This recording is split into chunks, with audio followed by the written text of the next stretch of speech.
Well, ladies and gentlemen, welcome this evening. Thanks for coming out again to visit with us.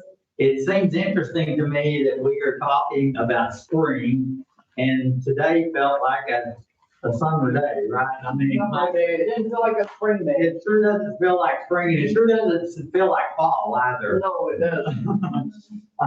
I'm beginning to wonder if fall is really actually coming. You know, we're going to actually have a season. But tonight's topic, we're going to talk about spring flowering bulbs and kind of cool season annual. So kind of a mix. So well, physically, we may not be in a in a time to be thinking about that, but maybe emotionally we can start talking about that. And as you have seen the prior 2 months, I'm Jeff Hargrave, and I'm your presenter for this evening. I gave you each handout that tells a little bit about the Denton County Master Gardener Association. There's also a QR code that you can photograph either with your phone or your home computer camera. And you can get a free subscription to what we call a Root magazine. It's published on the first day of each month. And then, you know, Master Gardeners, we're all a part of Texas A&M AgriLife Extension Service. And so today I included Miss Erin Smith. She's our county extension agent for horticulture. I gave you her card. If you like what you hear or you ever have a question about something in your own yard, certainly she's available to you. You can visit the Master Gardener website, where we take questions and phone calls and answer people's questions. And people are really great to send photographs and pictures and things. And so we have a host of people, I was just looking at a report today, that work on that and answer all kinds of questions, everything from insects to turf grass or trees. It's just a wide variety that always show up. So you're certainly welcome to contact us at any time. How long have you been doing this? Has the organization been doing Speakers Bureau? That's been in existence since the late 90s, 1990s. And so this year we wanted to try something a little different, and that is we have a monthly meeting for our members, and the public is always welcome to come. That's on the second Wednesday of each month. It's held down in Krum because there's a facility down there called Global Spheres that allow us to use their big meeting area. And so we can easily seat a couple of hundred people. But we decided that we wanted to try to do some outreach in the county. So we selected 14 of the smaller communities like Krum and Ponder and Justin. And a couple of weeks I'll be at Sanger on a Saturday morning building a rain barrel, believe it or not. And in Lake Dallas and maybe Aubrey, Pilot Point up in that area, about 14 cities where we offered 4 fall programs. And so this is the third of the fourth one that we're doing here in Krum.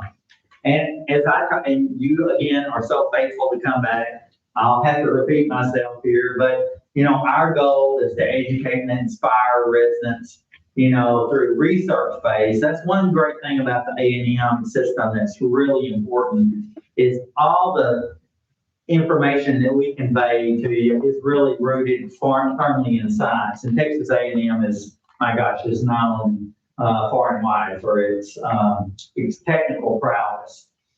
We have about 300 plus members and who each go through some specialized horticultural training.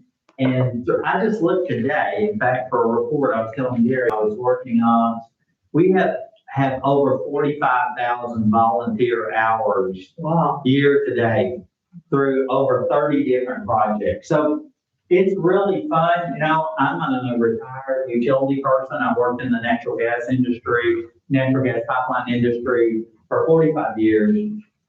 And gardening was something I knew really nothing about, wanted to learn more about it. And so I went through the program in 2023. And it's really awakened me to a great camaraderie of like-minded people who just really enjoy plants and beautiful landscapes. And so we work in vegetable gardens, we work in ornamental gardens. We're about to do a rose trial on rose rosette. I'm sure you've heard of the rose disease, that infected roses, and we're going to be working on a trial garden there in Denton with Texas A&M, who's kind of going to help us on that. So I'm pretty excited about that because I've never been really involved in any trialing where they do testing and things like that. So today we're going to talk about planting spring flowering bulbs and how to choose those bulbs, and maybe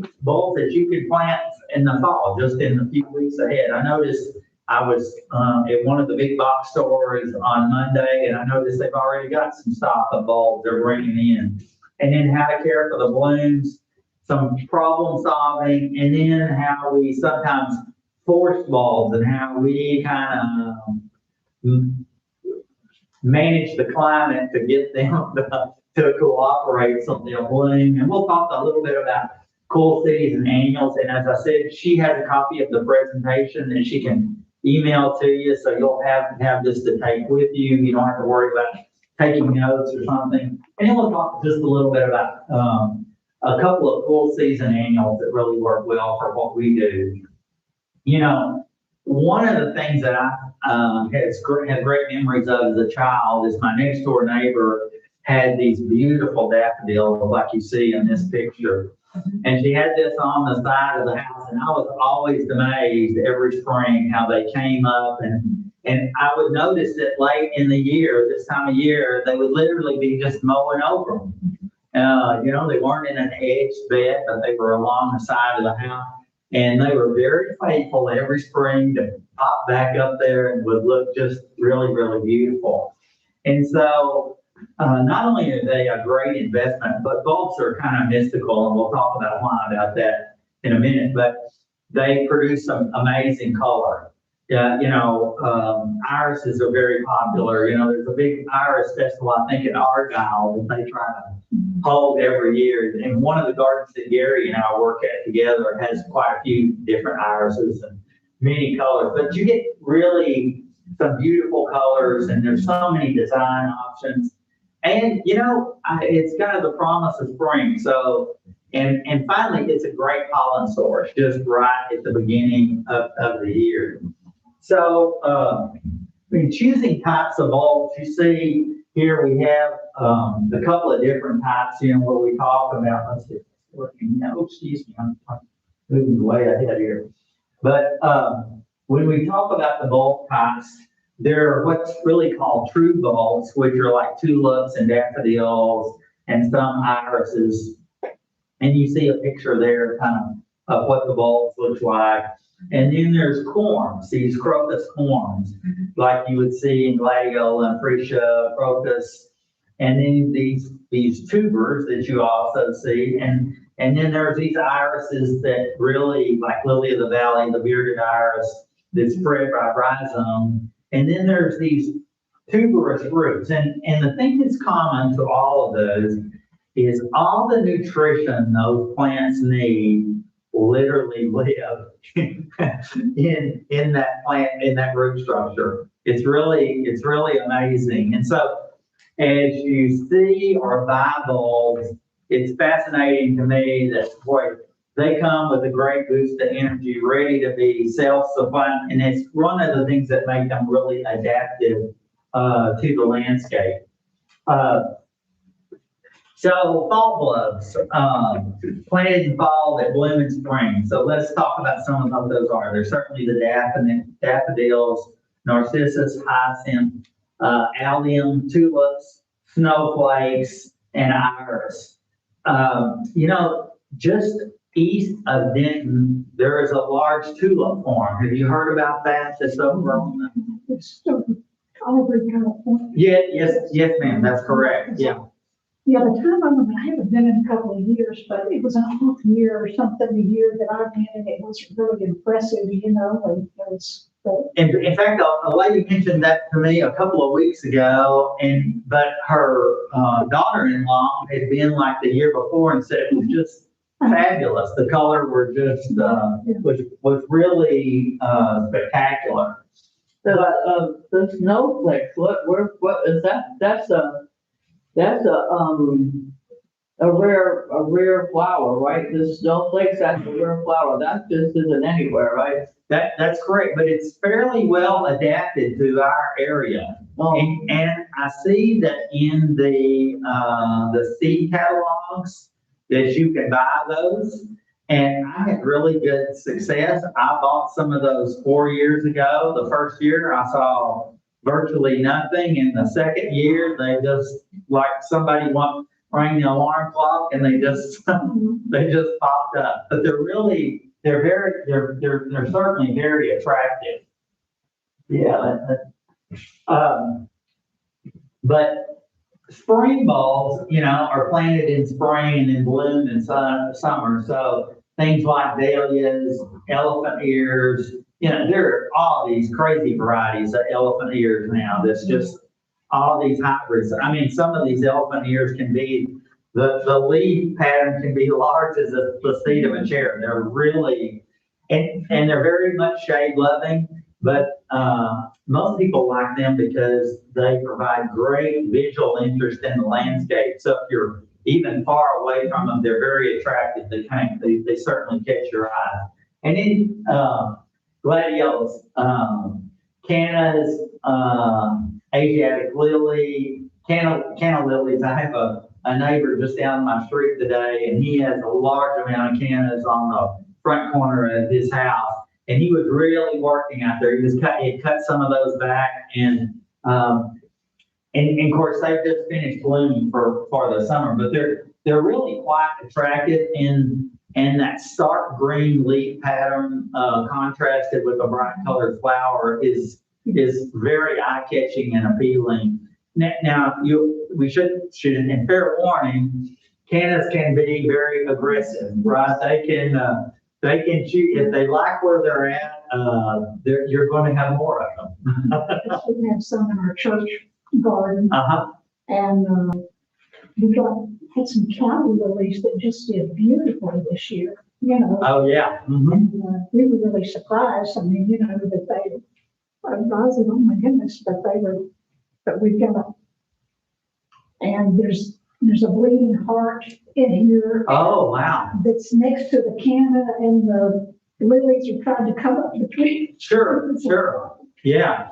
Let me ask you, do they require lots of water? Are they getting plenty of water where they're at? Is that one of the reasons? Yeah, I think so. We have a sprinkler system.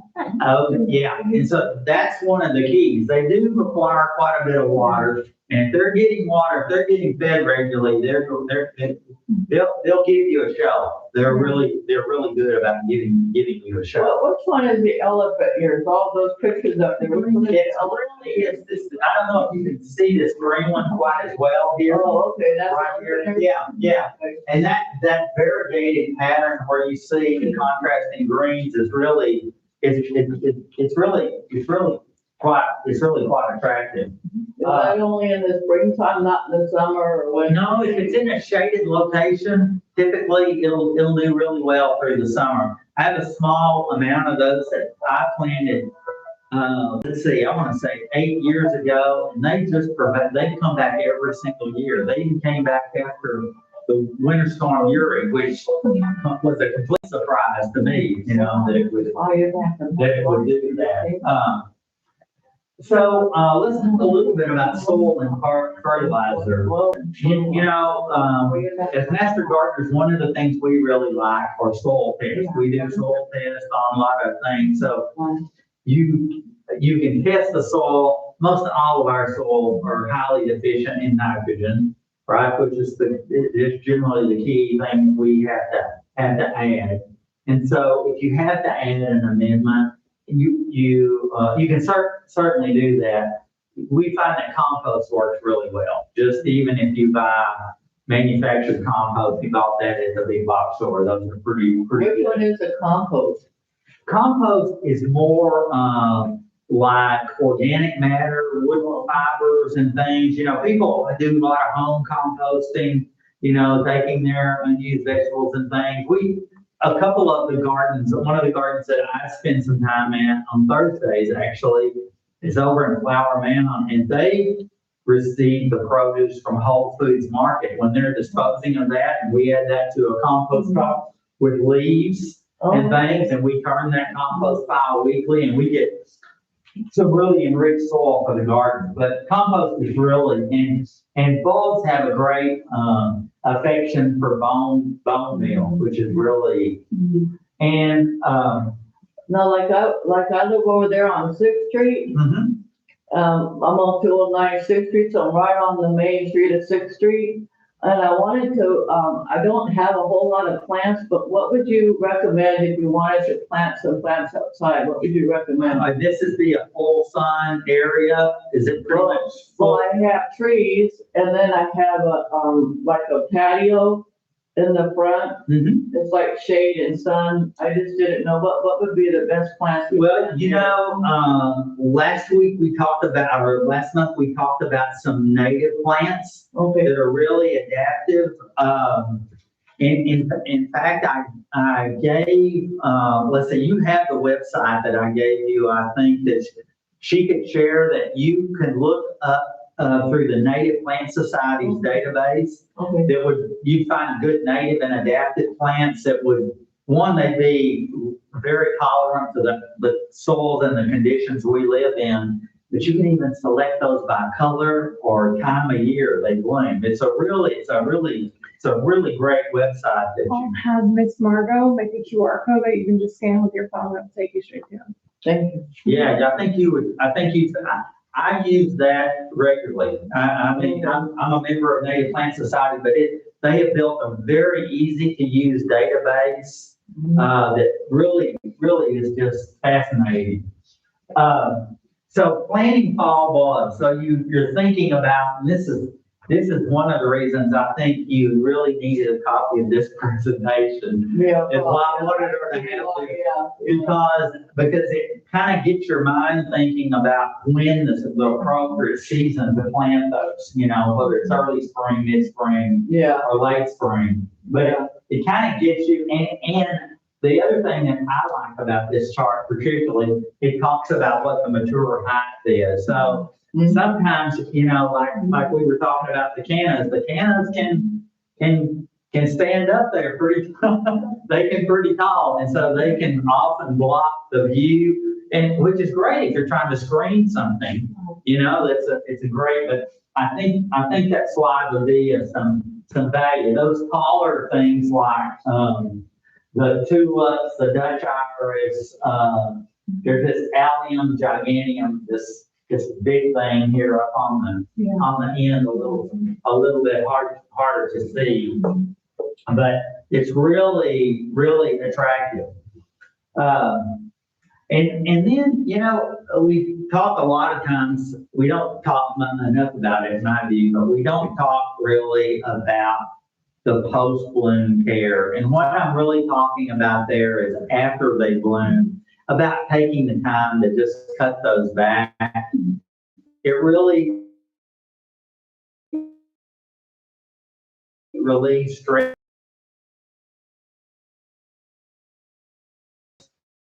helps nourish those bulbs, important to allow them to remove them. Because they're still feeding from soil.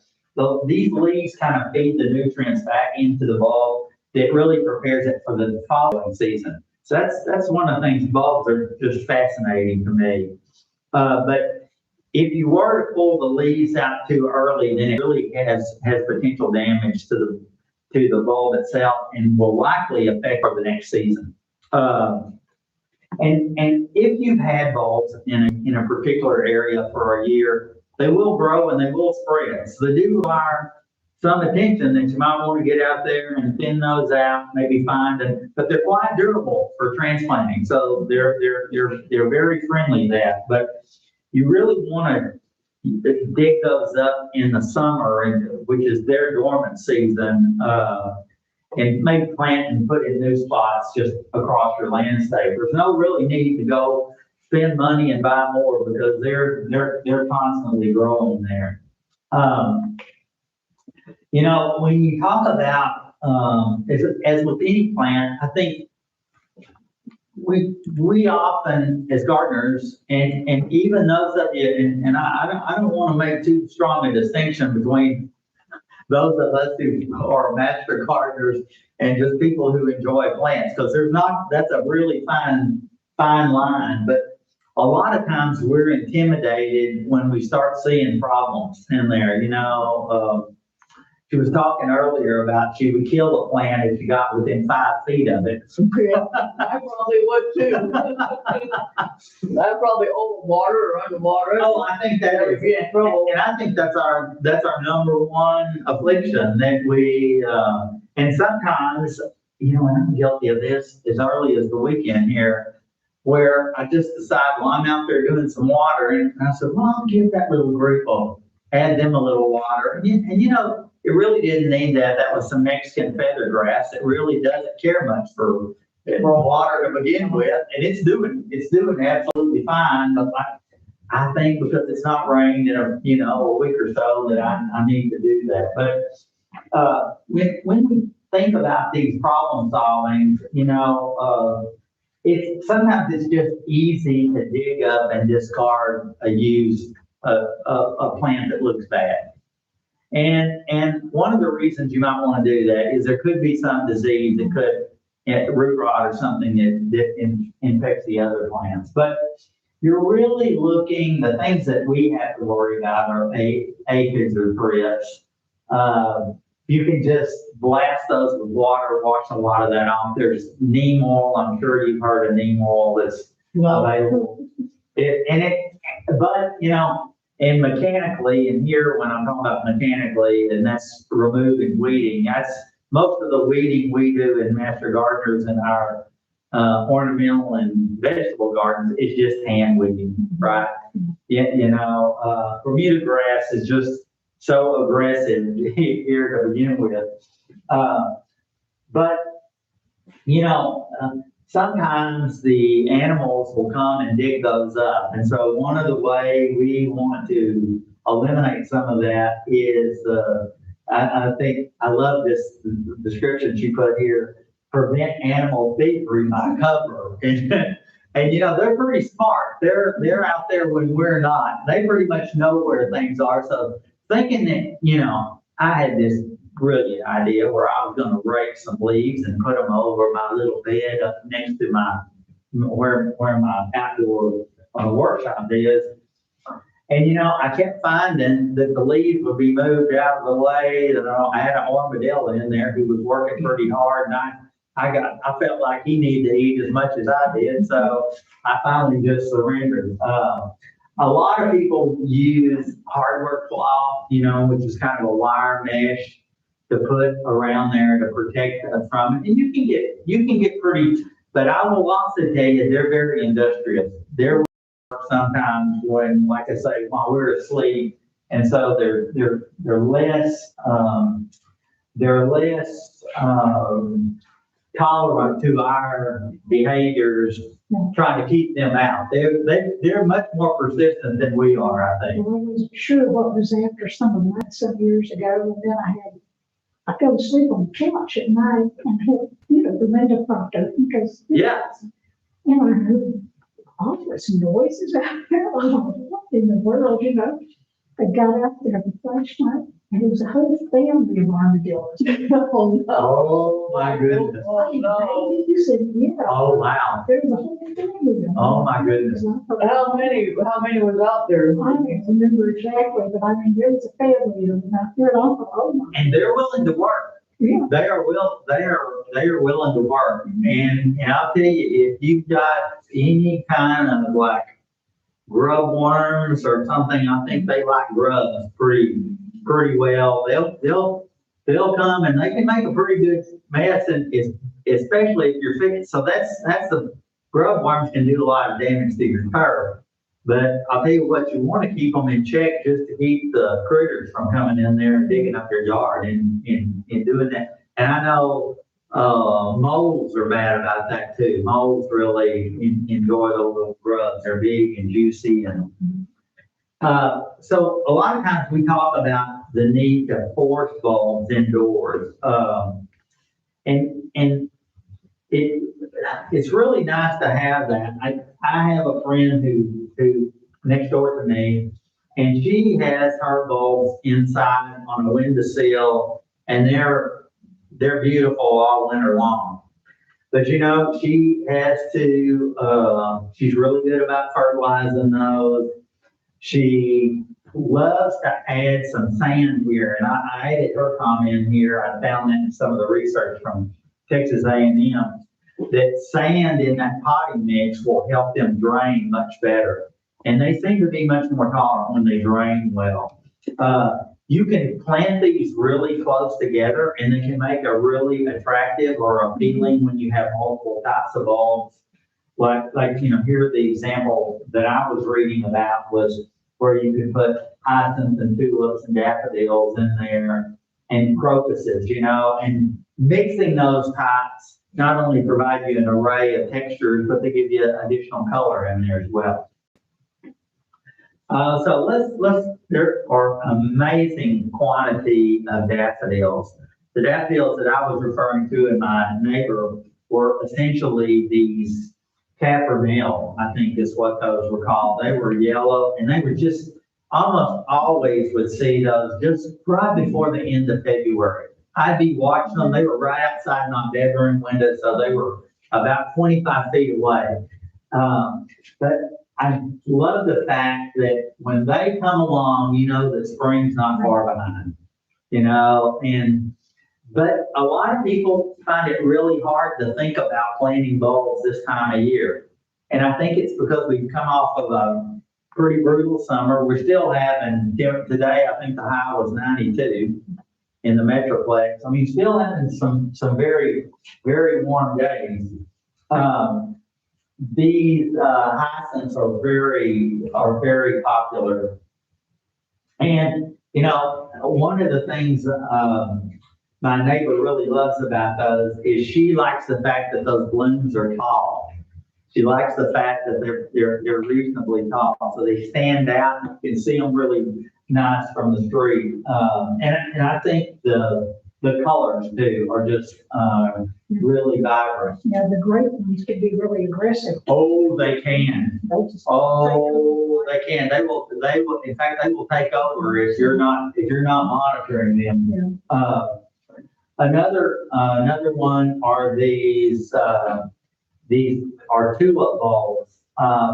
You know, most people that I'm familiar with generally tell me that tulips are too challenging. You might get 1 year, you know, and they also remark that they're expensive.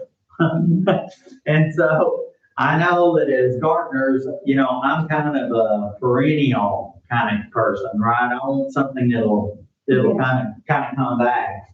But those colors are extraordinary. I remember, I think it was in 5th grade, I did a report on Dutch bulbs. And, Oh, okay. How did that go? Class, yeah. I think I got it. Well, let me tell you, it was strong on pictures and short on words. Okay. But you know, I'm anxious to visit the tulips over there east of Denton see this year. I would like to try the irises are really popular as well. And I think that the color, and you know, the nice thing I think that another personal aspect that I really enjoy does is that even when you've lost your bloom and the bloom's gone for the summer, you have some green, nice green vegetation that's contrasting there, and I think that's important as well. Allium, of course, are really, and that's a good picture of some of the summer snowflakes there, I think too. Let's see, and then cool season annuals. You know, we're a little short on this particular area of the presentation about this, but most people, we really looking for color in winter. And color in winter is not difficult to get, but one thing you have to be not aware of is the height. Because if you're planting your bed such that, if you're planting up against the wall of your home or you have an existing bed, you want to be mindful of how tall those are going to get over time. And so, I have been disappointed more than once because I didn't plant something and pay enough attention to the height. So, and then when I didn't move it, and shame on me for not moving that, it was too shaded, and it wasn't getting the care that it needed. Just a half a mile where I live, there's a home that I drive by quite a bit that has these pot marigolds that are just extraordinary. And she's got that in kind of several like half barrels that are around there. And then she's got this big, these big elephant ears that are just that yellow and green contrast. And it's a short period of time. You're suddenly, and you're not even looking at the elephant ears because they're dying back. But that marigold was really pretty throughout there. And then the snapdragons are certainly popular, as is this toadflax. I haven't seen, Gary, have you seen much toadflax in North Texas? Now, that's one I am most familiar. Oh, okay.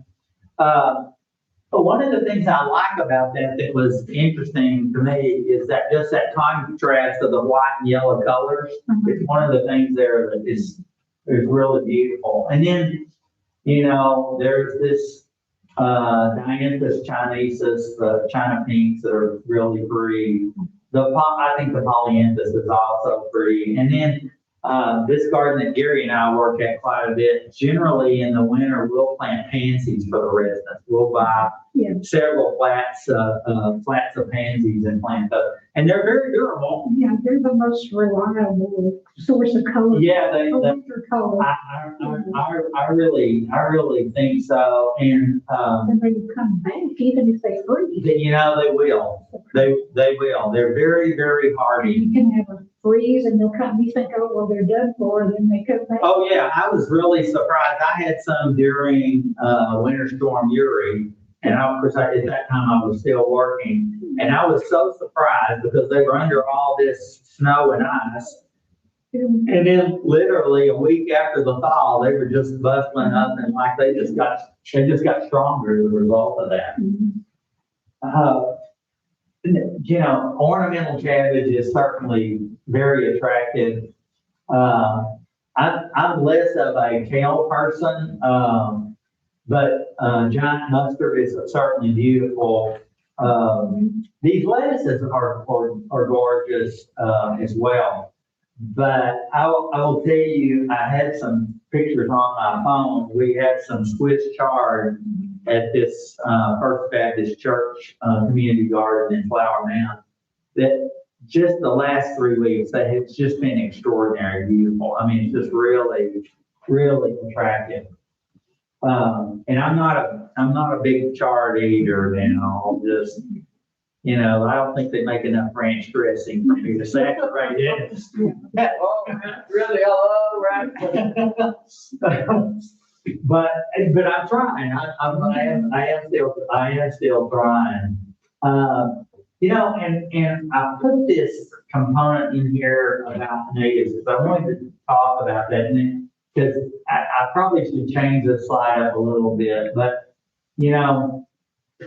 everybody loves to see the bluebonnets in the spring. I mean, Texas is kind of heralded for bluebonnets.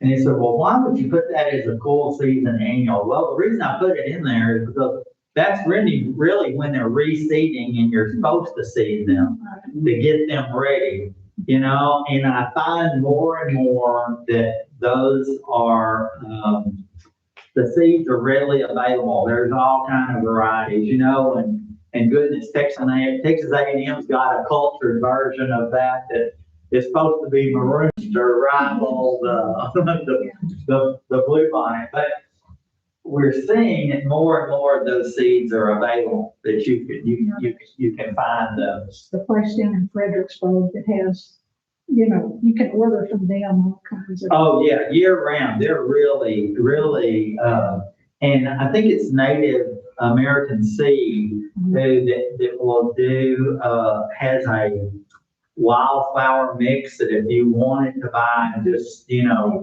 seed those out there. We recently did a small area, down in Flower Mound just in preparation for that.